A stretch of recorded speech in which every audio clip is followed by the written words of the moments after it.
Welcome to the Real Python Podcast. This is episode 22.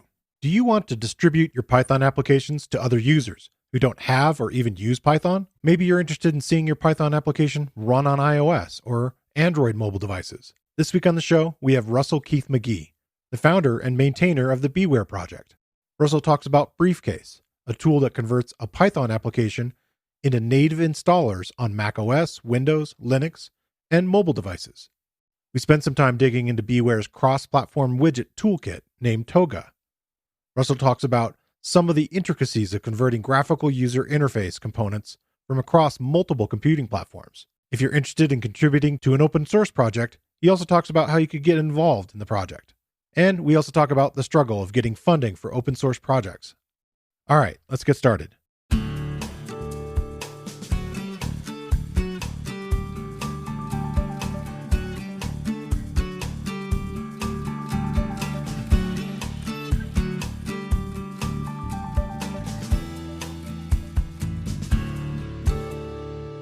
The Real Python Podcast is a weekly conversation about using Python in the real world. My name is Christopher Bailey, your host. Each week, we feature interviews with experts in the community and discussions about the topics, articles, and courses found at realpython.com. After the podcast, join us and learn real-world Python skills with a community of experts at realpython.com. Hey, Russell. It's nice to have you on the podcast. Hi, thanks for having me. I was wondering if we could just go ahead and start with a little bit of a history of the project of BeeWare itself. Yeah, okay. So there's sort of an interesting two channels that sort of converged. About 5 or 6 years ago, I was just kind of tinkering in my spare time, and I had this vague theory that I wanted to build a debugger. I learned the program back in the 80s on Turbo Pascal, which had really a really good 80 by 25 text mode, but a really good debugger. And then I moved into the Linux, Unix world, and you ended up with GDB and PDB, which are very, very good debuggers, but don't have a user interface on them at all. Like that sort of entry mode user interface or a text mode user interface is really hard to use. And so I had this theory that, I've got this wonderful 4K laptop with, high resolution and everything.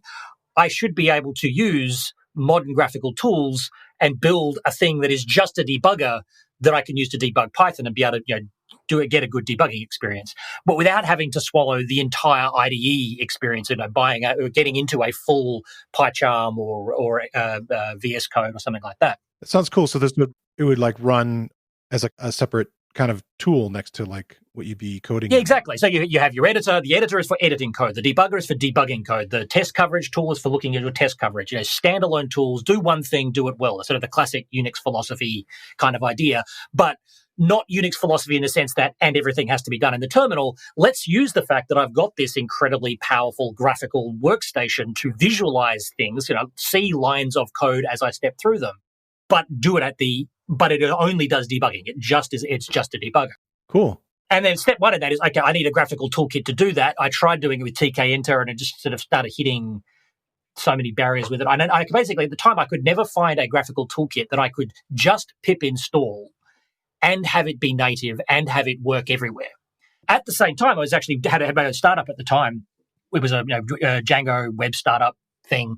And we got to the point where we needed to have a mobile app to support it. We needed people in the field to gather data in the field, take photographs, go through checkbox, tick lists, that sort of thing. Okay. And I have got this incredible Django Python code base. How do I use that on a mobile platform? And basically, there wasn't an answer that was viable. I had to poke around, eventually ended up using PhoneGap, which is sort of a JavaScript framework, and basically regretted it from day one. I just hated everything about working with it. And so there has to be a better way, if only just because I want to reuse all this Python logic that I've got on the server on mobile. And so the two sort of came together. On the one hand, I need a graphical toolkit that works cross-platform. And there's a gap here that there's no Python GUI toolkit that works on mobile. Okay, maybe this is the reason why another GUI toolkit is the way forward. Maybe this is the thing. And a bunch of tinkering and whatnot that came around, I was playing around with. How hard is it to write to native APIs directly from Python? Turns out it's actually a lot simpler than I thought it was. So, how hard could it be? The classic first new project mistake. Sure. Started building a widget toolkit, and that kind of expanded into this sort of let's see where Python can be. Can we use Python for front end tools? Which is essentially what the BeeWare. There's one of the confusions we have is that BeeWare is an umbrella project. You don't install BeeWare. Yeah. You install Toga and Briefcase and all these other little pieces. BeeWare is this big project, umbrella project of little tools that all do one thing really well, much like the idea of this debugger that is just for debugging and a coverage tool that is just for coverage. Yeah, I just had a conversation with Armin Ronacher about Flask and all his palettes projects and how they all kind of fit together in kind of a similar way, which I think is a really kind of good approach for this kind of thing. To be able to have, you can tell me this, but as far as development, if that's helpful, to have it sort of separated somewhat. Yeah, I mean, there are definitely complications. I won't lie that there are complications. Like, even just from the perspective of people turn up in our chat room and say, I've just installed BeeWare and I'm getting a bug. It's like, well, no, you didn't install BeeWare. You installed Briefcase or Toga or one of these other things. So can you narrow that down? Yeah. And, someone reports a bug and they report the bug against Briefcase. And no, it's not actually a Briefcase problem. It's a Toga problem. So you've got to migrate the issue over. And, that sort of complication definitely exists. But it does also mean that you can bring someone in and they can become an expert on packaging, on like, how am I going to put this application and wrap it up so that I can distribute it? And they know nothing about how GUI frameworks work. They only know how the packaging tool works. So it does focus attention on what is this tool, what is this piece of the puzzle trying to do, and solving that problem really well. And if possible, and what we've been trying to do with the BeeWare tools, is not just solve it for BeeWare's purposes, but solve it for everyone's purposes. So, for example, Briefcase, our packaging tool, Briefcase can package other apps. It can package Qt apps. It can package TK Inter apps. It can package, I think we've seen an example of someone packaging a Kiwi app with it. So it is not a BeeWare-specific tool for packaging. It is a Python packaging tool that happens to be under the BeeWare umbrella. It does work really well with Toga, which is BeeWare's GUI toolkit, right? But it's not specific to BeeWare. Okay. One of the things that you were mentioning in the site also is the idea of hopefully getting maybe gaming going. And I noticed the Pursued Pi Bear as one of the platforms that maybe you've been talking with on some of that. Yeah, no, I've been speaking with Piper and the team there, and they contributed a patch recently to support, like, essentially add Pursued Pi Bear as part of this as one of the initial templates. Interestingly, though, that actually required absolutely no changes to Briefcase itself. Oh wow! Briefcase as a packaging tool just says, okay, tell me what your dependencies are, what are your Python dependencies, and I'll wrap them up into a package that runs. The only sort of manifestation of Pursued Pi Bear in Briefcase is the sort of the wizard starting off in the first place. Pursued Pi Bear is there as an option, and there's some stub code to say this is what a stub Pursued Pi Bear project would look like. Okay. And so beyond that, it's just, and then you install Pursued Pi Bear, and your application is packaged. So yeah, we're hoping to be able to support any, asterisk any framework and game frameworks are amongst that, because Piper again just recently submitted a game to, I think it was Litum whatever the game jam contest is, and like this is one of the first times that I'm aware of that, or they were aware of, where a Python game is in one of these competitions with a Windows installer that just runs. Nice. You don't have to go and tell people how to build a virtual environment so that they can install your game and run it. You just give them an NSI file and they run it, which is, I think, is the real benefit of something like that. It is one of these big unsolved problems with Python is, how do I give my code to someone else so that they can use it when they don't care about the fact that it's written in Python? Yeah, I think that's one of the things that is most interesting to me about it. And when I went through the tutorial this week, trying to get familiar with the tools, and I've done a little bit of iOS development, a little bit of Mac development, just kind of playing around. And a lot of the commands at the very end felt very much like the kind of commands of build and those kinds of things where you're creating the actual installer, which is really kind of neat and feels different from, say, some of these other Python packaging tools, whatever you want to call them, that try to put all the resources together. What is your experience with, and what are you trying to do that's maybe a little unique there? The sort of throwaway line that I like to use is that Briefcase is the dumbest thing that could possibly work.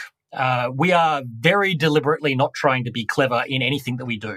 A macOS app, for those who don't know, a macOS app is actually not anything particularly special. It is a directory structure that is in a known, like it's got to have a couple of subdirectories and a metadata file at a known location and an entry point that is executable. It is not a fancy binary structure. It is just a directory of stuff that can run that is self-contained. Yeah. And so all, like in the case of like macOS packaging, all Briefcase is doing is templating that directory. It is literally a cookie cutter of a directory structure that says, and when you install things, install them in this folder. And, puts the metadata in various places and puts the, icon files where the icon needs to be. So it is very deliberately not trying to be clever and wrap things up into a single archive or anything like that. It is just being as dumb as it can. What is the easiest way to get a working Python interpreter running Python the way that Python basically wants to run, which is, a directory with a site packages and a lib and a bin directory. Give that to someone else such that it will just work for them. Right. On other platforms, it does similar things. So like on Windows, we ship a directory that is the Windows, like the official CPython embedded installer with some entry scripts and an MSI wrapper that goes and sticks it in your start menu. And most of the complication is around how do I get it in the start menu such that it will start the thing in the right location. On Linux, we do use a format. Well, at the moment we use a format called app image. There are like snap and Flatpak we want to look at as well. But app image is a format for wrapping up essentially a disk image. Like it is a mountable image that just happens to know how to execute itself. Inside that disk image, it is a completely standard CPython installation running the way CPython is meant to run. So the whole Briefcase packaging story is just get a Python interpreter onto this person's machine without them having to ever go and download Python. Yes, that does mean that there is some wasted space because you've actually got every application has an embedded Python install, but it means that every application is self-contained. Yeah. So in the end, after you've created this build, you have this distributable. In the case of the Mac version, it's a .dmg disk image, right? That when you double click it or whatever, it basically mounts to your desktop, and you end up with this typical pattern they have of like drag this icon to your applications, and everything's kind of structured underneath that, which is really neat. And I'm guessing it's a little similar in the Windows that I'm not sure what the acronym of MSI is, if it's Microsoft Installer or something. Yeah, I think it's at Microsoft Installer, but I'm not sure about that one myself. Sure. And then in that case, it's having to maybe put other resources, or is it pretty self-contained? Is it going to go into like a single folder on the Microsoft side? It ends up being a single folder in your applications directory that contains, here is a folder with your applications Python code. Here is a folder with your applications Python dependencies. Here is a folder with a Python interpreter. And that's it. Nice. Like the rest of it is like there is a metadata file that gets loaded into your registry to actually do the start menu entry, which says, and this is how you start it. But that is it. Like we are not trying to do anything clever about packaging and executable or wrap it up or anything. Not to say that we don't necessarily want to. Like one of the big wish list items that we've got is to be able to do a genuine single exe installer. But a lot of the other packaging tools that are out there are taking that approach. And they never, like my experience has been that they never quite work. They involve playing silly games with the Python importer path, for example, because you don't have 15 files or 100 files in a site packages folder that you can just open. It goes and packages all of that into a single archive and then tricks the Python interpreter into how it thinks it's opening a file, but it's actually just going to an offset inside that bundle, which can work, except when it doesn't. Yeah. And like that's the whole game that was being played with. If you've ever done built a Python package, there's an option in distutils for zip safe, and that's essentially that. Can this thing run inside a zip? Do I actually rely upon this Python file being a Python file? And a disturbing amount of code out there in the ecosystem actually does. They need to be files on disk in a folder the way that it normally runs, or else it just doesn't work. And that's getting aside from when you've got binary modules and whatnot, how you wrap those binary modules up in such a way. So one of the things I was thinking about that caused problems for what I was trying to do in like an office environment, I was trying to share, I was working on a Windows platform, and I was trying to use, I think it was PyInstaller, one of the other tools that's out there. We don't have to particularly call out names, but it was very picky as far as the environment. This was a 64-bit machine that I was working on, but if I wanted to distribute it to a machine that was 32-bit, it wouldn't work. Like I had to, have a virtual machine or some, machine that was in that same exact architecture, if you will, to go. Is that a similar problem that you would have in creating something with a briefcase? That absolutely, yes, that problem would still exist. I mean, like the Briefcase doesn't magically solve any architecture problems. Like if you go to the CPython page to download your installer, there are at least two installers, one for 32-bit and one for 64-bit. And I think the 32-bit one will run on 64-bit, but I won't stand by that one. Right. So, it doesn't resolve architecture differences. It won't make an executable work on a different architecture. But it will make it really easy to say, okay, now here's my 32-bit installer and here's my 64-bit installer, because they are two different installers. There are two different sources you can use. So and PyInstaller, again, I don't want to pick on PyInstaller specifically, but they are going to have the same problem, right? Because you actually do have to worry about those architecture things, and I think probably in their case, it gets even worse because all the games about trying to open up files in specific locations is going to be even more critical because you're trying to do offsets into a 64-bit binary versus a 32-bit binary. But the executable is the first step, and if that doesn't work, then it's a moot point anyway. Okay, so that would be one of the things you got to think about in general. What's your target, right? Yeah. Where are you setting up for? And so it's somewhat mellowing out on the Mac platform, though, I guess. It's about to get a whole lot more interesting. Yeah, I was going to ask you, to take a divergence into ARM stuff. The interesting thing is that this is like the fourth time Mac has changed its hardware architecture. Right. So there is a well-established path for how this works. And interestingly, the CPython source code actually still has hangovers from the last architecture change, from moving from PowerPC to Intel. Mac's toolchain is already very, very much multiple architecture aware. And you actually see this on iOS, because every time you build an iOS binary, if you're doing a fully compliant binary today, you're actually compiling it 4 times. You compile it for x86 32-bit, x86 64-bit, ARM v7, and ARM 64. And all 4 binaries coexist in what's called a fat binary. So you look into it as like an architecture, like in this single binary, there are 4 different sets of offsets depending upon what architecture you need. The Mac compiler toolchain knows how to deal with that and knows how to compile something twice and stick it into an executable. So I don't want to say it's a solved problem because it isn't by a long shot, but it is something that is, the Mac ecosystem is well aware of how to make this work. Okay. So the legwork is being done. Being done, is partially done. Is certainly not a solved problem from the perspective of Briefcase. Yeah. But I have a reasonable degree of confidence that it won't be too difficult when we get there. Did you try to get yourself a development kit? I did, but I'm not quite that important. Plus, I also they're not cheap. So yeah. And I mean, I guess it's depends on who's the priority of chains and so forth and so forth. Yeah. So yeah.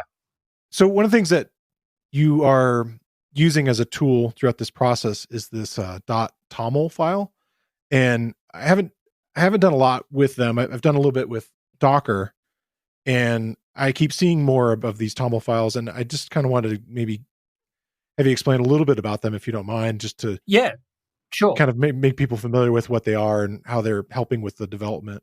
Right. Okay. So the TOML is a relatively, in the grand scheme of things, it is ironic that having developed YAML, yet another markup language, it has since been superseded by yet another markup language, which is TOML.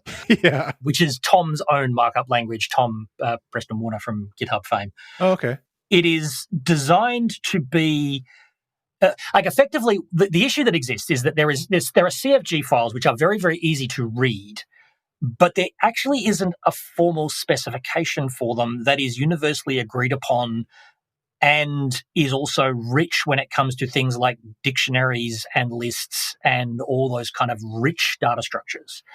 And when you get to moderately complex configuration, you need those rich data structures. You need to have the ability to do like key value mapping and lists of items and a very clear understanding of what is a string and what is the escape character to get you into a string and how do you put that character inside a string and all those little details. Python specifically has gone to TOML for two PEPs, PEP 517 and PEP 518, which is around the packaging metadata. Cast your mind back 20 odd years, Python introduced distutils, which was this is how you build a Python package. But it was assumed that you would always be using setup tools and we'd always be using distutils to build your Python package. Since then, there have been new tools that have come out that are alternate ways of building those packages. But you still have to have setup tools and distutils installed to tell the installer which packaging tool you're actually using. So there's kind of this issue of the setup.py file is executable code, which means it has a library dependency, which means that you need to run something to find out that, no, you're not going to use setup tools to install your package. And so PEP 517 and PEP 518 are about defining the metadata of what packaging, or how do I build this package? What tool do I need to have to be able to build this package? And that needs to be not executable, so it needs to be in a markup format, at which point the question is then, well, what markup format are we going to use? And they did a survey. If you go look at the PEP, they actually do a full rundown of, do we want to use JSON? Do we want to use YAML? Do we want to use raw configuration files? Or do we want to use TOML? And of the options that are available, TOML is probably the best, it is the best option out of those set because JSON JSON doesn't have comments. You can't use comments in a JSON file, and comments are really useful in configuration items. Yeah. YAML is eclectic and has some very interesting failure modes and all sorts of weird executable exploits and whatnot that are in there. Raw configuration files, no one can agree what the format of a CFG file actually is. And so you're left with TOML is very easy to read, very easy to parse, and also gives you the full richness of key value stores and lists and clear string definitions and what have you. So it is yet another format, yeah, but it is quite a clear form. It is very easy to ingest mentally in terms of what is there, and it is very rich in terms of what you can do with it. And yet the parser is actually not that complicated. It is a very, very small parsing package to get the ability to parse TOML. It's not an incredibly complex parser to write. Cool. And so the reason, BeeWare didn't specifically say we're going to use TOML. What BeeWare did was say, okay, there is this new packaging format. We're going to use PyProject.toml, which is the PEP 517 format, and we're just going to integrate with that ecosystem. You mentioned it in your PyCon talk and kind of referenced Brett Cannon. He has a blog post about it. What the heck is PyProject TOML, if I can say the words. Yeah. And then I'll definitely include links to, PEP 517 and 518 in that blog post, along with your snakes in a case, yeah, your PyCon talk. But it just kind of intrigued me. As you said, there's been lots of ways to kind of think about packaging. So it kind of sounds nice that from a top-down sense that there's some decisions, being thought about, okay, this is important, especially for projects like yours, right? Yeah, no, absolutely. And the pushback that is existing, at least that I'm seeing anyway, is mostly around misunderstanding what it is that it's trying to do. We have had setup.py forever. Setup.cfg is just sort of starting to emerge, and all of a sudden we've got PyProject.toml. And are we supposed to be putting our Flake 8 configurations in our setup.cfg or our PyProject.toml? And it's a little bit more churn than would be nice to have from a community perspective. Right. But this time it is actually being thought about from first principles. And we've got a format that is rich enough, allows metadata to be specified in a format that is rich enough, and services all the other needs of, I don't want to use setup tools at all, but I know that this PyProject.toml exists and I can say what I'm using instead of setup tools. Okay. In using the tools for Briefcase and kind of doing that initial setup, it does a lot of it for you. It helps you kind of construct a lot of that TOML file, right? Well, it does from the perspective of Briefcase. Like, we're not actually putting anything in that metadata file that isn't Briefcase specific. And that's partially because the packaging story for something like Briefcase is fundamentally different to the packaging story for something like take setup tools as the analog. Setup tools is primarily for defining a package that you're going to upload onto PyPI that someone else is going to install into their project. Okay. As a dependency. Requests, for example, has a setup.py, setup.cfg. They publish a new version of requests. It goes up to PyPI, and I pull it down into my project. Briefcase is about packaging applications. And it's sort of, in some regards, it's a bit like the distinction that has historically been made between, do you put things in setup.py in your install requires, or do you put it in requirements.txt? Requirements.txt is about your deployments requirements. Now, I'm deploying my website, my requirements go in my requirements.txt file because you don't publish your website's configuration to PyPI. It is about describing a deployment of your code. Whereas setup.py and install requires is about saying, I'm building a library. This is what this library needs. Yeah, okay. Briefcase is a lot more about the deployment story. It's a lot closer to I'm deploying a website than it is to I'm deploying a package to PyPI. You're saying, I've got this app. This app is my, cool new game, my new word processor, whatever app it is that you're writing. That app, in order to run, must have these 5 libraries in these 5 versions, and you can bundle it all up and ship it off somewhere. And you get a bundle that can be executed and used in the same way that your web server can deploy and run your code. That is a different set of problems to what distutils and setup tools and sort of that sort of ecosystem of stuff is trying to solve. So Briefcase does generate a pyproject.toml in order to be part of that ecosystem and agree that this is where your metadata for how your project is being built sits. But it is not trying to build the project that is going to go to PyPI, because your app won't ever be uploaded to PyPI. It'll be uploaded to an app store or to an S3 bucket so it can be downloaded by someone or something like that. Yeah. I guess that kind of leads us into how the project's going as far as the different platforms. I was able to, obviously, as I mentioned, just kind of playing around with it, create, a Mac app that isn't installable, a DMG. I didn't go through the extra steps of the signing process, which I guess is a whole other conversation, which we don't necessarily need to get into, but is important if you're going to put it in a store. And then we talked about the Windows platform and briefly about Linux, but the idea of the project is also to be able to be on mobile devices, correct? That is correct, yeah. So how's that going? Really well. We were very, very lucky to be the recipient of a grant from the Python Software Foundation little under a year ago now. We got that grant to essentially to fund us to rebuild our Android backend. We had Android support about 3 years ago in a experimental form using a particularly weird, an eccentric approach that worked really well, but was just not. It worked well, and I think still has legs, but didn't work well enough for me to honestly say, no, really, you can build an app with it. Okay.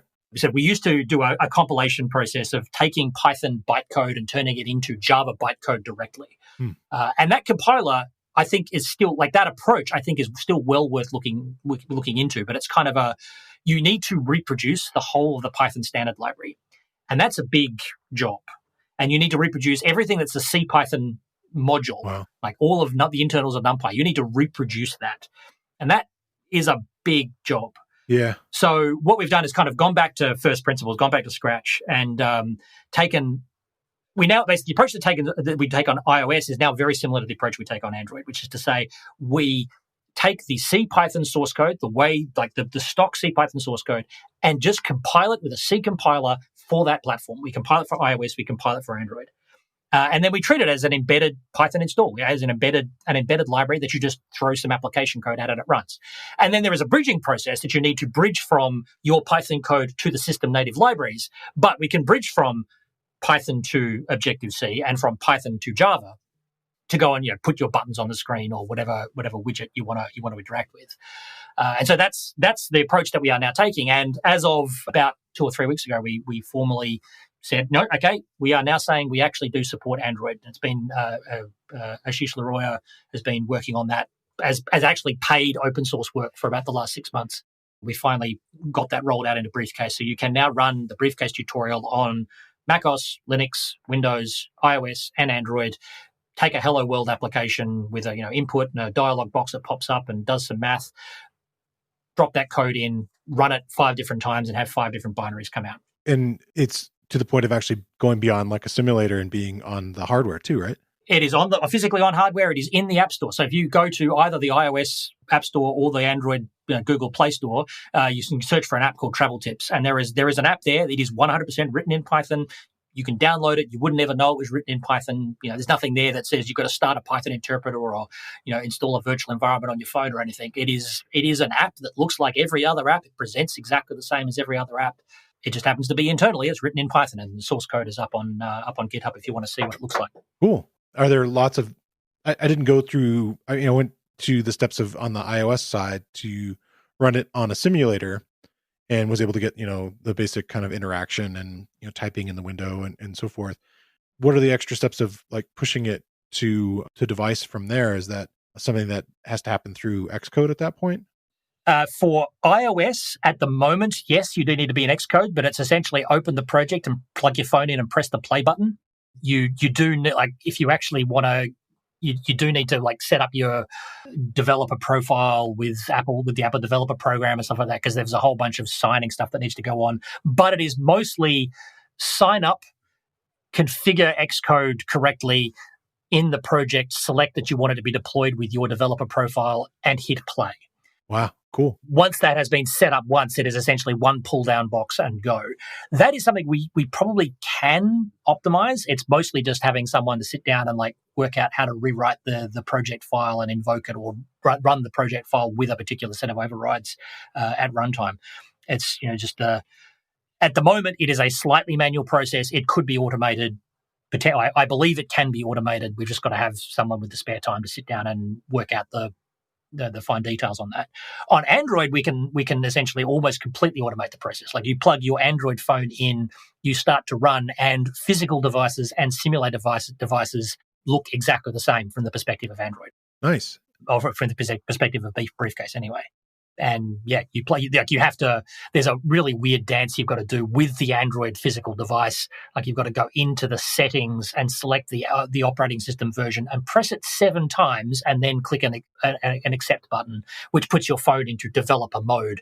But once that's done, it can accept binaries that come in via over the wire. It's like some kind of Konami code kind of thing. Yeah, it really is like a Konami code thing. It's like you go in there and you press the version, but the Android version 7 times, but it works. So That's cool.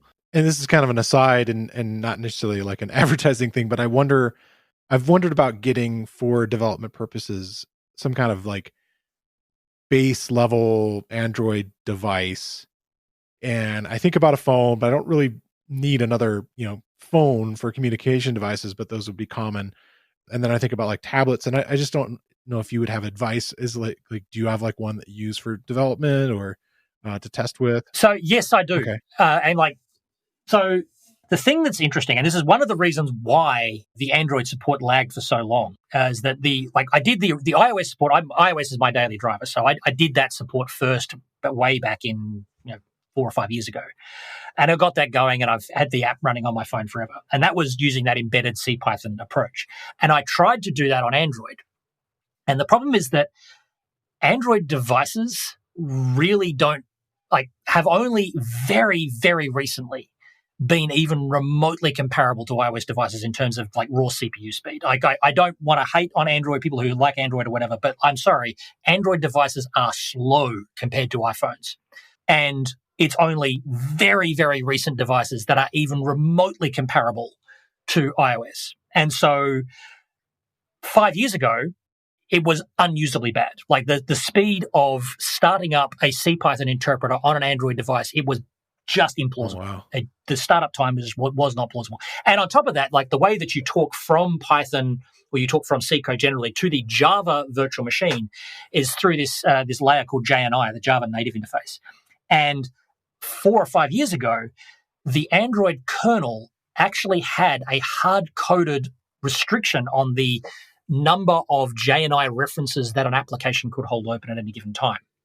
And that was basically meant that you had no option. Like it wasn't plausible to use JNI. So that was why I went down this other rabbit hole of trying to compile bytecode. Wind the clock forward for 4 or 5 years, the situation has gotten a lot better. Android devices are a lot faster, and the J&I restriction has been lifted. So the jump onto Amazon and find the $100, $200 cheap Android phone is a perfectly workable Android phone. Okay. For testing and development purposes. And I do have one. I won't drop brand names or anything here, but yeah, go into your local post office or whatever where they sell the cheap $100 Android phone. Yeah. That's a perfectly fine phone. Okay. However, they are still slow. They are really slow. And I'm not talking they are slightly slow. I'm talking they are really slow compared to an iPhone. The latest generation Nexus, later generation Samsung phones, they are broadly comparable. They're still a lot slower, but they are broadly comparable with an iPhone, like a top-of-the-line iPhone. But the cheap phones are a lot slower. So the real acid test here is that if I load the Travel Tips app onto my iPhone, starts like 1 second, up in there it's running. If I load it on a really recent Samsung S20 or whatever, or S10 or whatever the latest generation one is, same thing, loads in a second or two.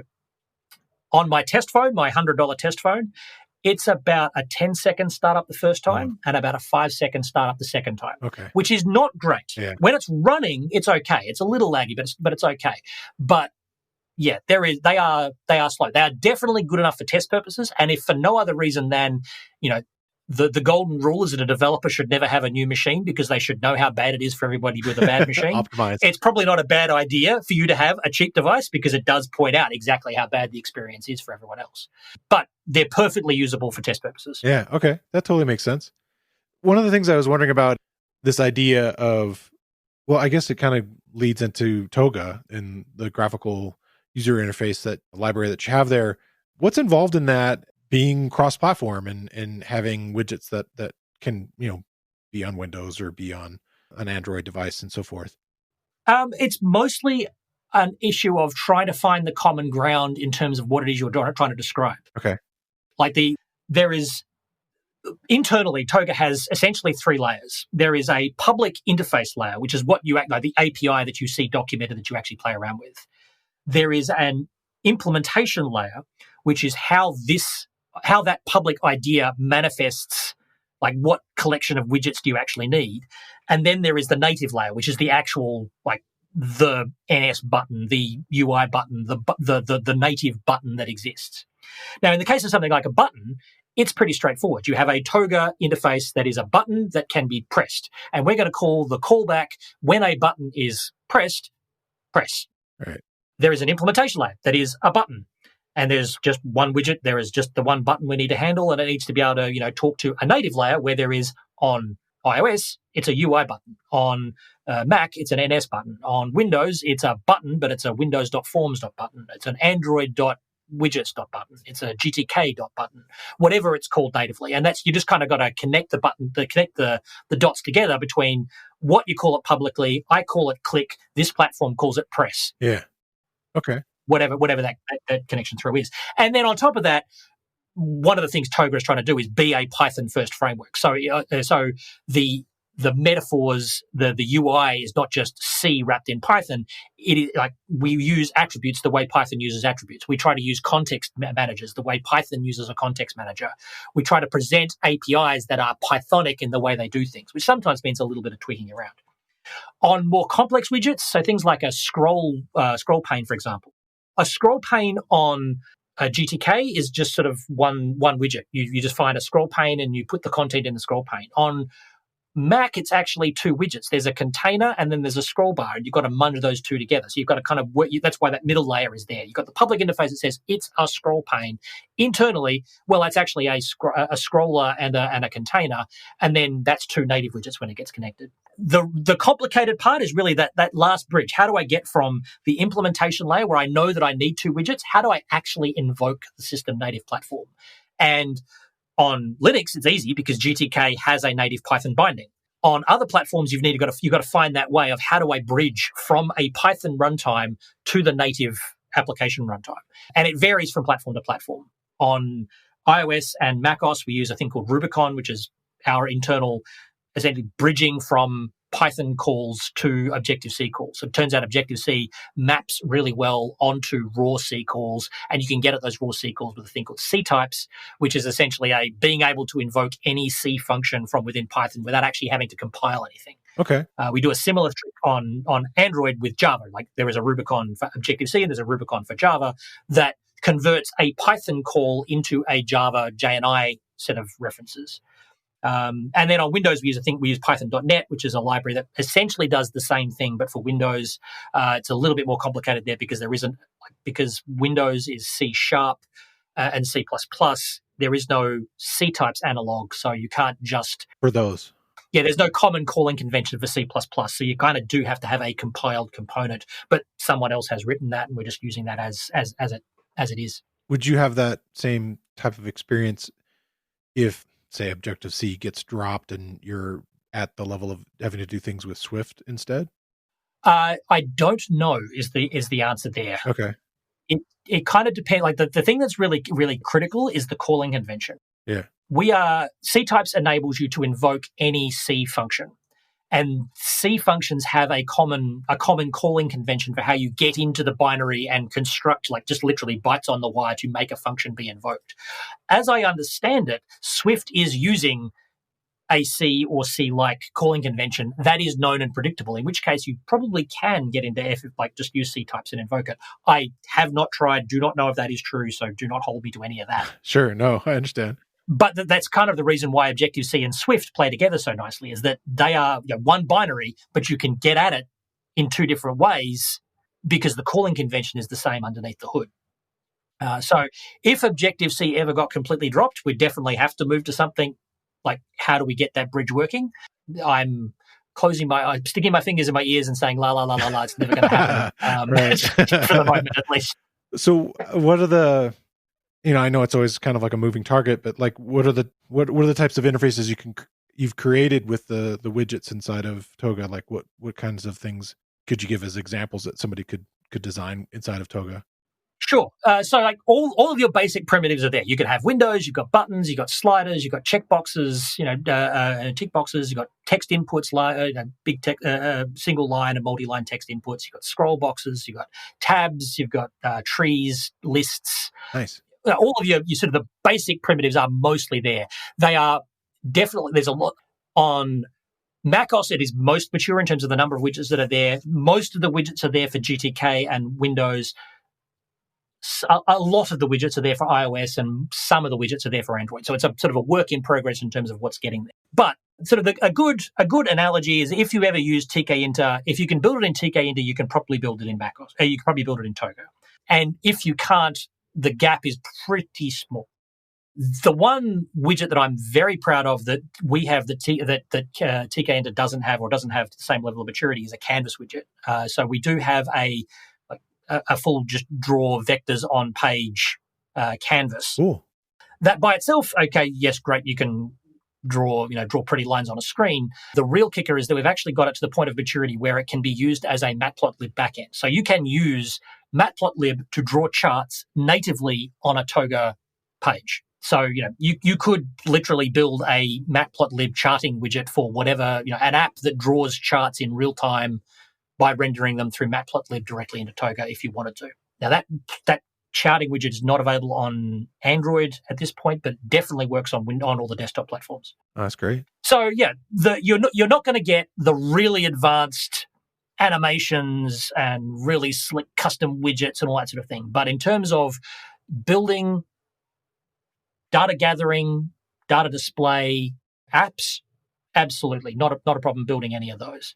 Well, actually, one of the other ones that's in there, and this is kind of one of the reasons why I ended up building or got into Toga in the first place, was that we have a web widget. So you can essentially build a web browser in Toga in about 30 lines of code.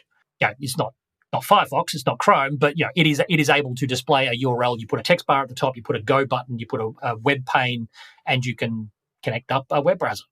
So that is a widget that TK-Inter doesn't have, for example. Yeah, no, that's cool. Yeah, so like it is by no means mature. It is version 0.3 development. So there are things missing, there are bugs, there are sharp edges, there are things that aren't going to work quite right.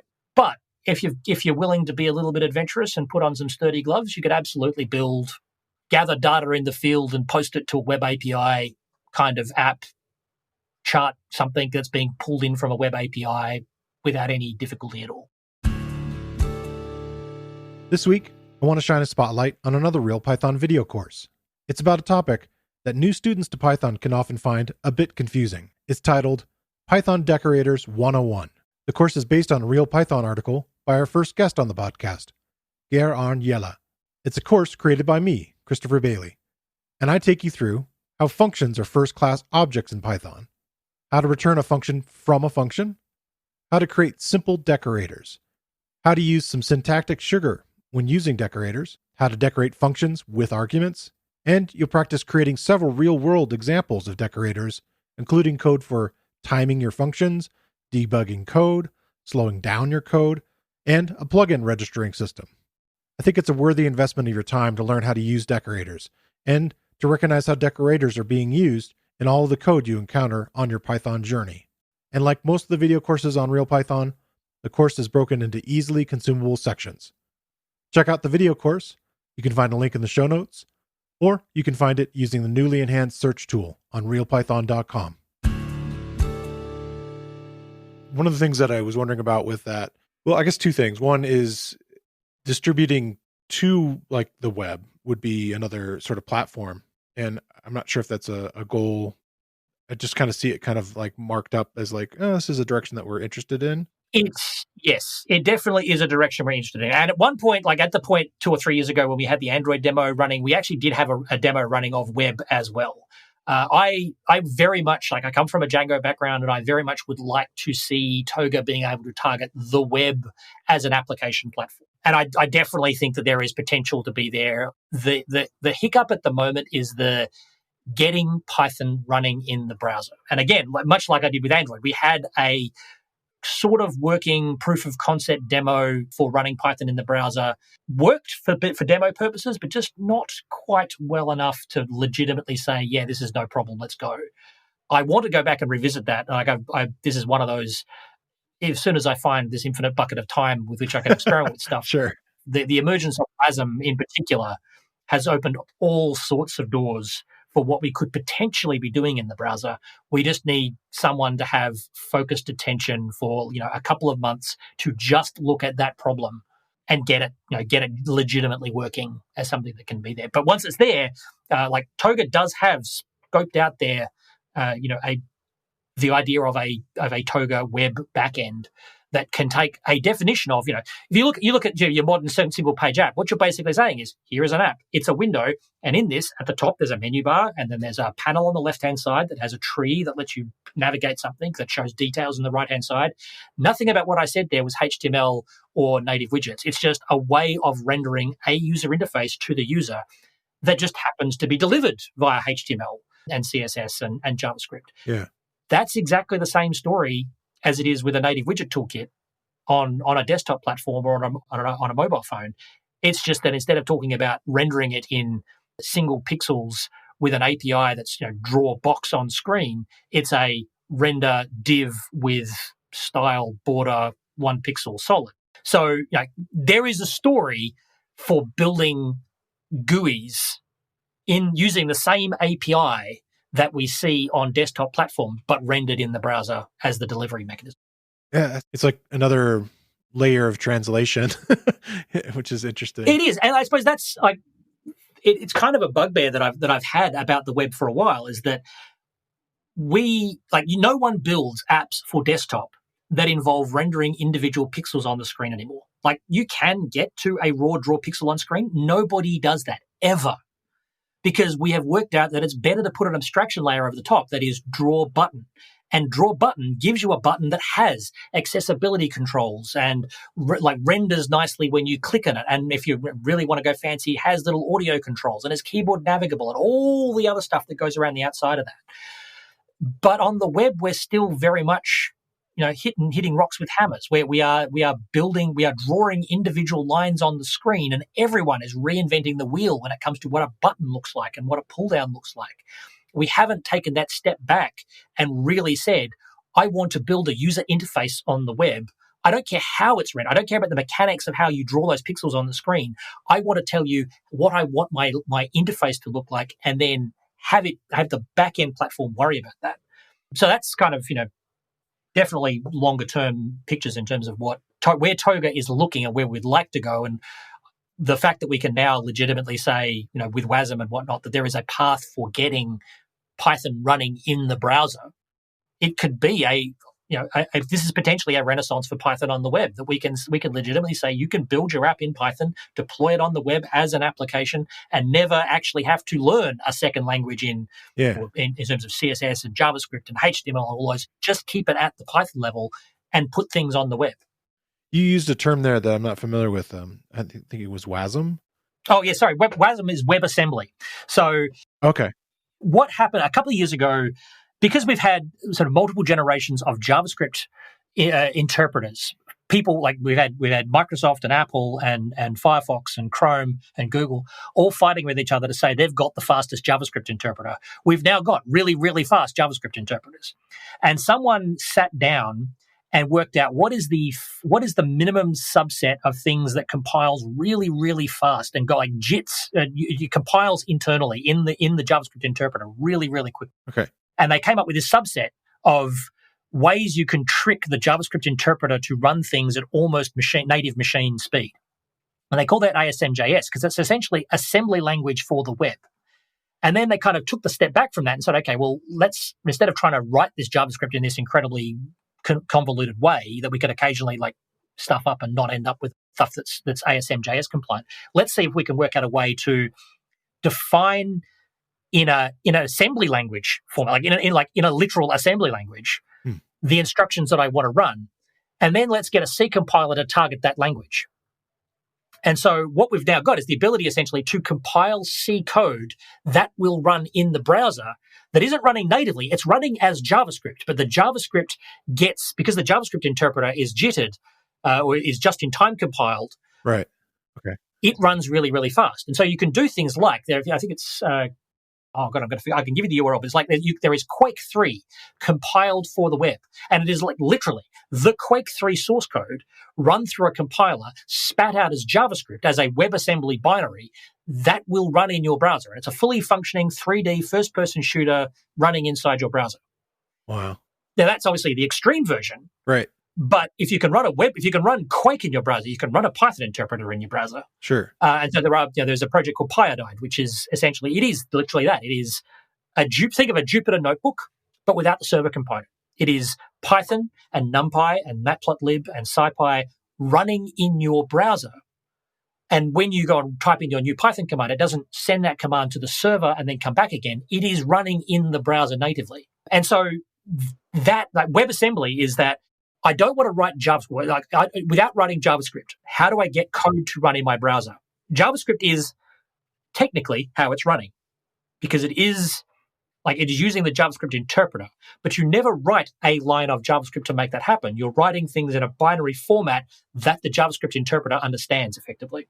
And that then gives us this common runtime environment because every browser's got JavaScript and JavaScript is incredibly portable. Yeah. If I compile that, going back to our original question, don't care whether it's 64-bit or 32-bit or an ARM machine.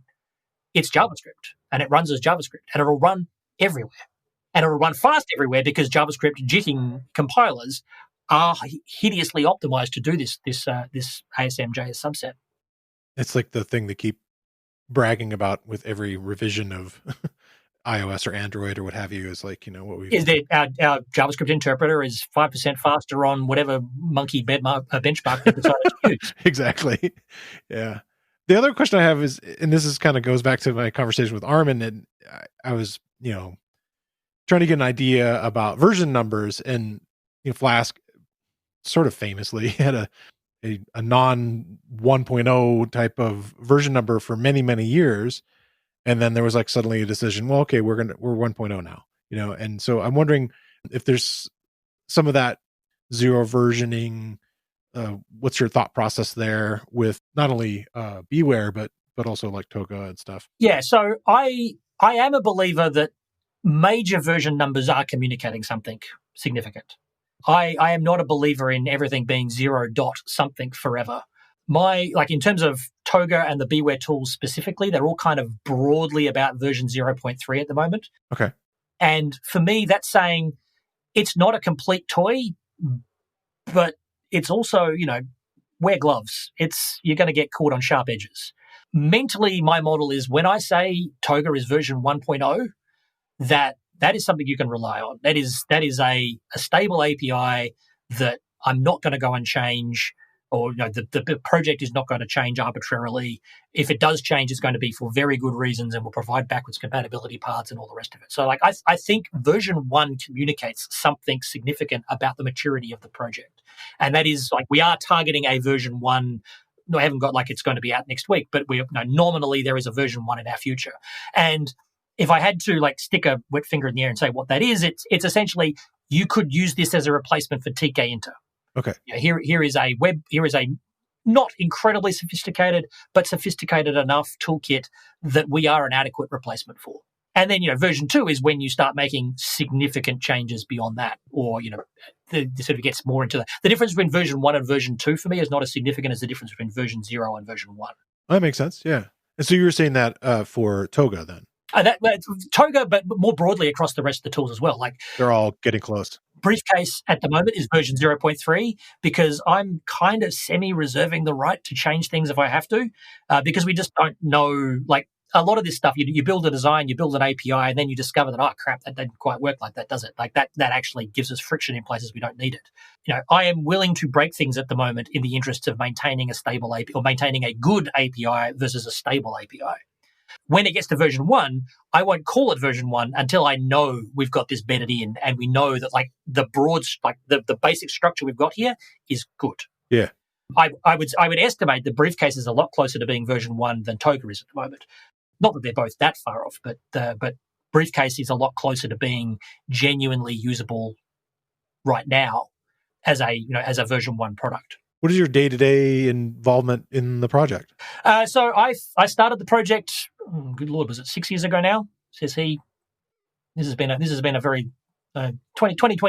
June 2020 has been one hell of a year. Yeah. So it's been about 6 years since I originally started working on all this. I'm the founder, and I'm sort of the principal maintainer. If there's a question, it's 50-50 chance it's probably me who answers it on the mailing list or on the chat rooms or whatever. There is a team of people around it who swing in and out variously, contributing when they've got time and when they've got interests.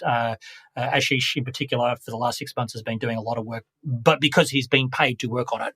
That is not, however, my paid day job. This is not what I do. I do have a small number of financial sponsors. We do get grants from the PSF and things like that occasionally, but this is what I do in my spare time. It's not my paid day job. I would like it to be my paid day job, but just trying to find a way to actually fund this without just go get VC. Yeah, okay, but then the VC is going to want something. So what are we going to have to sell? What part of our soul are we going to have to sell to make this? And I would rather this be good and maintainable long term without having to work out how we're going to monetize the community. Not that I'm opposed to making money. I don't making money is not my prime incentive here. It's building a thing that is useful. Yeah. And how do you monetize that in a way that doesn't introduce perverse incentives into the community where you're desperate, having to do things like Mongo and Redis did, where they have things and then lock down parts of the community. And I don't want to get into those games. I want this to be a community project that just happens to be financially sustainable. So yeah, my day-to-day is reviewing the stuff that comes in and patches, trying to respond to questions and feedback as they come in, finding time on weekends to fix those problems when I can. But my time is limited. Yeah. And every little bit of contribution from the community is fantastic and really welcome and gratefully accepted. Yeah, I was going to ask you, how would somebody get involved and help with the project? Roll up your sleeves and start helping. We've got, if you go to BeeWare.org, there is a contributions page we can walk you through, gives you a broad, this is the directions you could go depending upon your skill set. The thing that seems to scare people off is that but I'm only a beginner, I'm only been programming for a couple of years, I couldn't possibly contribute to a project like this. That's, I get where that comes from, but honestly, this is one of those areas where nobody is an expert. And so having the interest to sit down and like genuinely learn how the Windows API works when about putting Windows widgets on the screen. If you use Windows on a day-to-day basis and you would like a really good Windows widget toolkit, guess what? We need your help. And I don't use Windows on a day-to-day basis. I want to support Windows a whole lot better, but I need someone like splitting me 5 ways is already 5 ways too many. Having someone come in and say, yes, I'm going to take hold of the Windows platform. I'm going to make sure it absolutely sings, and I'm going to do things that are, build widgets that feel like they're native and build APIs that look like they're native. There is a small leap that you need to get over in terms of how do I translate this Python API into this documentation that is written for C# programmers, but it's not as big as you might think. Like the bridging APIs that exist are fairly straightforward. Like the method names are exactly the same. There is occasionally some type manipulation. Like you need to be very clear about whether it's a string or a byte string and that kind of manipulation. But it's, it's not 7th level Dan black belt level stuff. It is, you've got to pay attention. And if you learned to program last week, it's probably a little bit beyond you. But if you've got a year or two under your belt, I guess you could probably do it. You've just got to be willing to do a bit of research in the background and like read up about what's going on. So these are those Rubicon kind of things you're talking about. Not even necessarily Rubicon, like just at the level of like Windows. The biggest issue with Windows at the moment is making the tree widget fast, even just making the tree widget work. Someone needs to go and look on the Microsoft page for the API for displaying a tree widget on the screen. Yeah. And convert that into a wrapper API that is compliant with Toga. Now, all the documentation is there. Like there is a wealth of documentation out there for how you build a Windows tree, in your .NET application. There isn't literal documentation for how to do it in Python. But the API is there and documented, and I can tell you how to map from Python to that API. So we just need someone to like do the research to work out how do I build that widget and then map that and translate that into some actual Python code. In some ways, you've already done several of the other widgets, so structurally, there's going to be a lot of similarity there. There is a lot of very similar stuff there, and it's literally trying to work out, okay, so we need to display an icon on the tree. Okay, how do I display an icon in a tree using the Windows.NET API? Let's go off and research and find that, and then translate that into the actual API calls that need to happen on Python. It sounds a lot more complicated than it actually is. Like the implementation of, so take button as a simple example, the implementation of button on any given platform is like 30 lines of code. It is not difficult code at all to understand. Now, button is a relatively straightforward widget, but if you can wrap your head around those 30 lines of code and they're not complicated 30 lines of code, it is more complicated, sure, but not hideously more complicated to make the same thing work for any other widget. Right. But there is just a lot of stuff that needs to be done, and it all needs to be done before we're at version 1.0. Right. Okay. So yeah, if anybody wants to get involved, the biggest thing is to basically show up and keep showing up. The most, I understand entirely why it happens, but from a project maintainer's perspective, the most frustrating thing for me is that you have someone who turns up and says, yes, I'm really, really enthused, and you spend an hour explaining how something works, and they submit one small patch, and then they never come back again. Now, if it's me who's scaring people off, then I'm terribly, terribly sorry, and I'd like to know what it is that I'm doing wrong, because it certainly isn't my intention to scare you off. But having people who show up and show up regularly means that you know that it's worthwhile spending the time and investment to make them better, to help them over time. And we have got, like, Olga Bulat is a woman based in Turkey who has been one of the big contributors to the Windows backend. She, by her own admission, is not an expert programmer. She's very good. She's a damn sight better than she thinks she is. But she just turns up. And she made some patches and said, yeah, okay, this probably needs to be a little bit better, or maybe this thing over here needs to clean up a little bit. The patches she's producing are amazing. She's doing phenomenal work. And the Windows backend has gotten incredibly better as a result of that. And so that's what I would like to see other people doing, is like, if this is an endpoint where you would like to see Python be able to do these things. Yeah.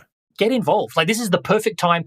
I am known to the world. Like, the reason that I have, like, the people know my name is because I was very, very, very lucky to be involved with Django before version 1, way, way back, like when it was only 6 months out of being open sourced. And I got involved when there was so much low-hanging fruit that every contribution was a huge contribution. It's a lot harder to get involved with Django today. Like, not that the community isn't welcoming to newcomers or anything, but if there is something easy to be done, it's already been done. We are now into the weeds of obscure, platform bugs and things like that, or features that are just complicated. It's mature. It's matured. Toga's not mature yet. There is a lot, there is just basic make the color show up on the button type bugs that need to be resolved. Yeah. I can't predict that Toga is going to be huge and is going to be big, but if it does, if it does get there, now is the time to get involved, because this is where it is easy to get involved. And you could, find yourself in the same sort of situation that I am, where 5-10 years later, you are a member of the core team of a project that is incredibly popular because it's letting people build user interfaces across mobile and web and desktop natively in Python. Yeah. Well, those are most of the questions I have, regarding Briefcase and the whole BeeWare project in general. Are there things that you wanted to talk about more specifically on top of the things that we've already kind of covered? The only thing really is that kind of the eternal open source funding thing is that I've been around open source for a long time. I've been around the Django project for 13 years or something at this point, 14 years, trying to work out how to fund open source, how to get companies to open their wallets, how to find financially viable models for open source is something that I'm very passionate about. Yeah. And we just don't have answers for. And in particular, even Django has difficulty finding funding to maintain the Django fellows. And in the case of something like Toga does not have someone using it in production for a huge production app. So there's not an obvious, and no one will until it is mature. Right. So how do we get from here to there? If we agree, if you happen to agree that having Python on mobile and having Python being able to develop front-end web stuff is valuable, great. We all agree it's important. It doesn't get done unless there is money to pay for someone's development time, because I'm here to tell you developing it on the weekends is exhausting work. Yeah. And it doesn't happen quickly if it's being done on weekends. And we've seen multiple versions of this in the Python community. BeeWare has seen it. We got a grant from the PSF. 6 months later, we have a fully functioning Android implementation. That would not have happened without a grant from the PSF. PyPI lived in this development hell for years. And they got a grant from the Mozilla grants wing. And 6 months later, there was a finished version of PyPI that is there and is robust. Money makes things happen. We need to work out how to get that money into our community, into the things. And okay, if it's not Toga, that's fine. But we need the injection of money into the tools that we are using, into our ecosystem, so that we are not always playing catch up for the things that are changing, the developments in the ecosystem that we're seeing, so that we are doing our research and development to make sure that Python maintains and continues to be a useful platform into the future. And at the simplest level, it's open your wallet and donate to the PSF, because they are in a position to judge that sort of stuff. Or if you've got particular projects like BeeWare where you do believe in their message, give them money even though you're not using them, because it does make a huge difference. Like the day that I can give up my day job and actually go and work on BeeWare full time, and ideally not just work on full time by myself, but with one or two other people, so that I'm not just echoing around in my own head. That's the point at which the project is going to start. Not just be, hey, look, I put out a little minor bug fix on the weekend. It's, hey, this week we delivered a new feature. Yeah. Because I was able to spend 40 hours on this project, not 2 hours on the weekend whilst making sure my kids were fed. I wonder about that model that a lot of authors have. I know this is probably smaller scale, like Kickstarter kind of things and so forth. I don't know how well that works for open source projects also. So Kickstarter is a model that always gets suggested, but it misses two important factors. The first off is that it is once-off income. So let's do a Kickstarter to get Toga to version 1.0. Whatever amount of money that happens to be, I'll go estimate it and put up a Kickstarter. It is once-off money. And, it funds 6 months of development, or 3 months, 6 months, 12 months of development, how much time it is. And then what? Right. Then it's not being maintained. That's not a good situation to be in. And the other thing is that because of that, the contracting, if you are a contractor Contractors charge more than week-to-week employees because a contractor needs to hedge for the fact that next month they're not employed.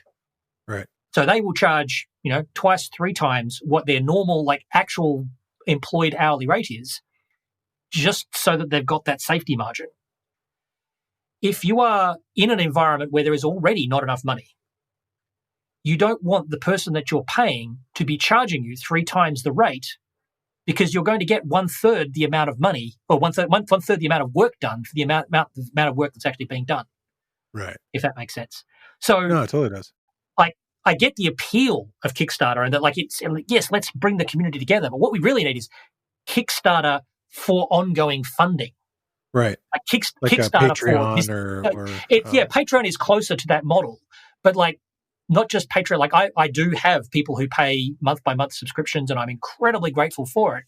But what do they they get everything they're getting now. What do I withhold that you don't get until I've got enough for a living wage for me, or enough for a living wage for one other person, and so on?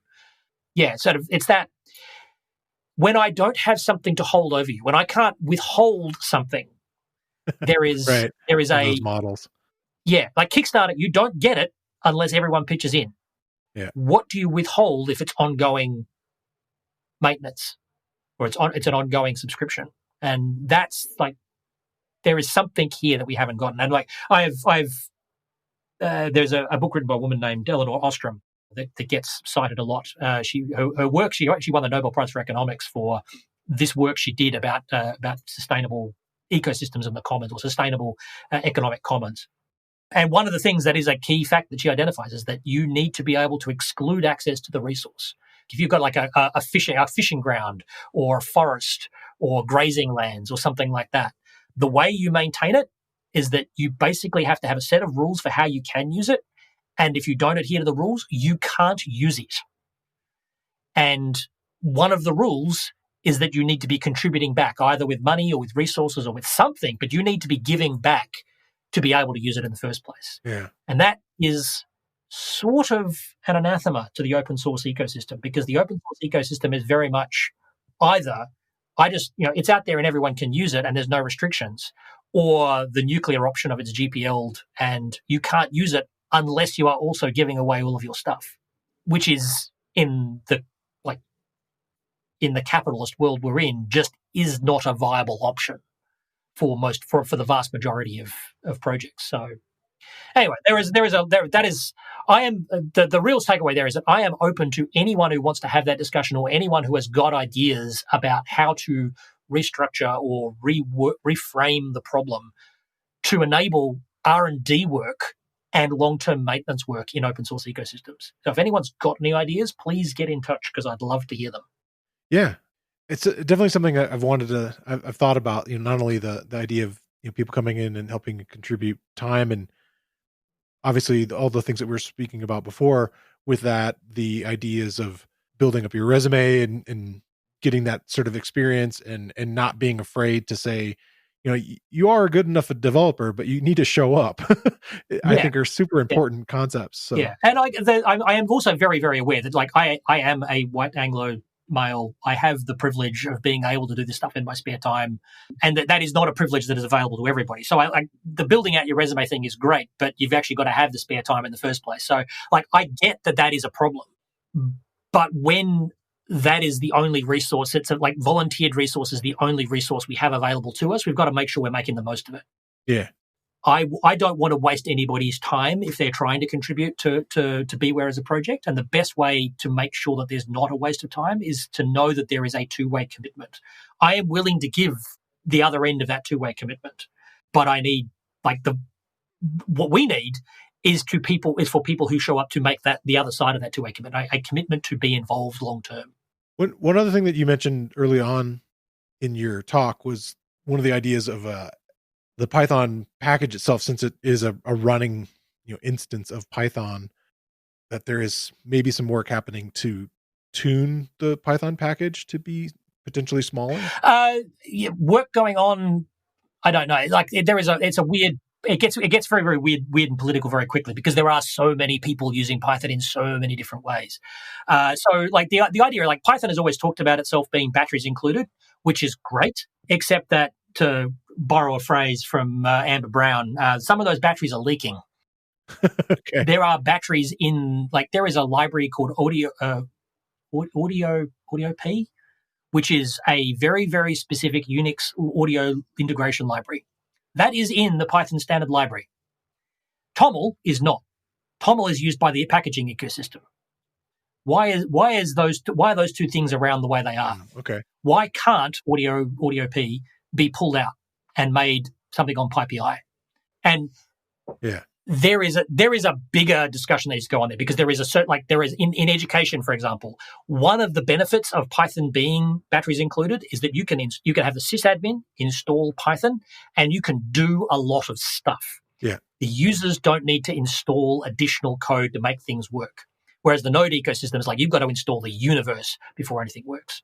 And that kind of works because it's in the browser. But, you know, the Python ecosystem, one of its value propositions is that everything is there to start with. And so stripping things out is politically complicated. But in a mobile development ecosystem, you want things to be as small as possible. So there is the thing that runs Python, and there is the standard library, 95% of which I'm not using because I'm building a calculator app. I don't care about having, email parsing libraries if all I'm doing is, adding two numbers and converting Fahrenheit to Celsius. So sure, there is definitely something that needs to be done there. There isn't an active project anyone working on it. It is sort of a thing a lot of people have been speaking about, but it's sort of almost a third rail of every time someone mentions it, it goes off. The conversation rat holes very quickly, and people walk away. One of the best options that I'm possibly converging on myself is tree shaking. Like, Python doesn't have a good tree shaking solution at the moment, which is the idea that here is the entire body of code. It's all kind of connected together like branches. Grab the base of the tree, shake it. Everything that falls off isn't connected to the code that's actually running. Right. And then pick that up and take the stuff that isn't connected. You can throw that away, and nothing will affect the way your code's running. So that, I think, may actually be a quite a viable solution. And it's really not trivial, but relatively easy to work out. Now, do I import the email library anywhere in my project? No. Right. Okay, delete the email library. Yeah, so that sort of tree shaking approach, and even going smaller scale than that. Inside the email library, I'm only using one function of the email library. Let's keep that and throw away all the other code. Right. Okay. That is harder because you've then got to work out all the cross dependencies between functions and stuff like that. But it is a solvable problem. Just, a difficult solvable problem. Yeah, totally makes sense. So I have a couple of questions that I ask sort of as like weekly questions. Sure. The first one is, what's something that you're currently excited about in the world of Python? It could be a package, a book, an event. So more broadly, like WASM itself, we sort of did actually cover this one earlier, but WASM is one that I am very excited about. Yeah. I am old enough that I remember parts of computing history, and so WASM is kind of vaguely amusing to me at one level. So when I was way back, when I was just getting into university, Java was the hotness. Java was where it was at, because Java was this new programming language, and it was object-oriented, which was really cool, and it was run everywhere. And you had this language, and it would run on Unix, and it would run on Windows, and it would run everywhere. Yeah. And this was going to solve the universe's problems, because everyone was going to change all of their code to run in Java, and then the code would run everywhere. And nobody ever stepped back to say, that's a stupid idea, because nobody's ever going to translate this 1970s COBOL code to run into a completely different programming paradigm so that it runs cross-platform. They focused the reason it was cross-platform is because they had this virtual machine, and everything worked for this virtual machine. But they so tightly coupled Java, the programming language, to the virtual machine that the two were indistinguishable. And at the same time, this web browser thing started to pop up, and the web browser needed to have a scripting language. And the marketing department at Netscape said, well, Java's cross-platform, so we need to call this scripting language Java something. And so they came up with JavaScript. Not because it has anything to do with Java, but because it's cross-platform and enterprise ready, marketing term. What we've gotten to is that Java, Java's not going anywhere, but it's the COBOL of today. It's the thing that everyone wrote in the 1990s that we are now unfortunately maintaining. Yeah. JavaScript, however, is everywhere. And it's everywhere because it's in the browser, and the browser is so damn important as a platform that everyone has a browser. Everyone has a JavaScript interpreter. Right. It's on all your devices. Yeah. And they've optimized that JavaScript interpreter, and they've optimized everything about it, and they've developed WASM.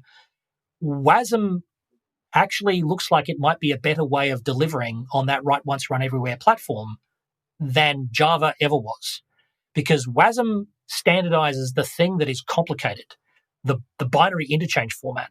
If you can compile and target WASM, my C code, your Python code, someone else's, Erlang code can all interchange because we have established a common binary format in WASM. And that is really powerful. That is a really interesting idea, and one that has a whole lot of potential if we can finesse the details. And I definitely want to make sure that Python is on that train, is able to play in that world, because that is the thing that genuinely makes things cross-platform. And we get, and the great irony in all is that we get there not by paying attention to JavaScript, the language, but by completely ignoring JavaScript and just using its runtime and exploiting the fact that it's got a common runtime that's everywhere. So we are going to get write once, run everywhere by using a language that borrowed the name for marketing purposes right. in a runtime where we're going to ignore the language that actually borrowed the runtime for marketing purposes, or borrowed the name for marketing purposes. So, that sounds like a normal operation of things. Oh, yeah. Actually. Yeah. Where would you, if you were going to suggest like one resource or one place somebody could start to learn a little bit about WebAssembly, do you have a good place that you'd send somebody? And not really. That is kind of the biggest issue that we've got at the moment, is that it is very much about reading assembly code manuals. It hasn't been documented well yet from a user's perspective. Okay. Enscripten, which is hard enough to say, let alone use, is kind of the C compiler, the compiler toolchain part that targets it. And their tutorials aren't too bad as long as you understand C to start with. For a completely green, I'm just learning to program. I know Python, but I've never compiled C before. It's probably not that accessible. But that is kind of the big gap at the moment, is how do you make WASM actually usable for people? Yeah. And I don't know that we've kind of got there yet. Okay. Well, that's cool. That sounds super exciting. The potential of it sounds really cool, especially for, again, the way that Python is so abstracted from it would allow you to still be able to do all these other things in the distribution. And yeah, and potentially, here is this great JavaScript library. I'm just going to invoke it from my Python code, which I can now do because we both agree on the runtime interchange. We actually are in a position to be able to do that kind of thing now. Yeah, cool. This one's kind of related to that. What are you interested in learning next? Something that has come across my desk a couple of times now, and I really do need to sit down and spend some time on it, is a project called Pylance, which is an extension to VS Code that looks it's one of those code completion extension pieces that looks incredibly interesting. I need to find some time to actually sit down and play with it, in anger. Me too. Yeah, so that's kind of on my list of with all that spare time that I have just sitting around doing nothing. Yeah. That's high on my list of stuff I want to look at and learn. I want to learn more about. Cool. That would be my pick at the moment. I'm wondering if there's someone I can bring in from Pylance to talk about it. Find out who's involved in that. I'd watch. Yeah, exactly. Thank you so much for coming on the podcast and talking to me. No, thank you for having me. Again, I want to thank Russell Keith-Magee for being my guest this week. And I want to thank you for listening to the Real Python Podcast. Make sure you subscribe to the podcast in your favorite player. And if you like the show, leave us a 5-star rating and a review. You can find show notes with links to all the topics we spoke about inside your podcast player or at realpython.com/podcast.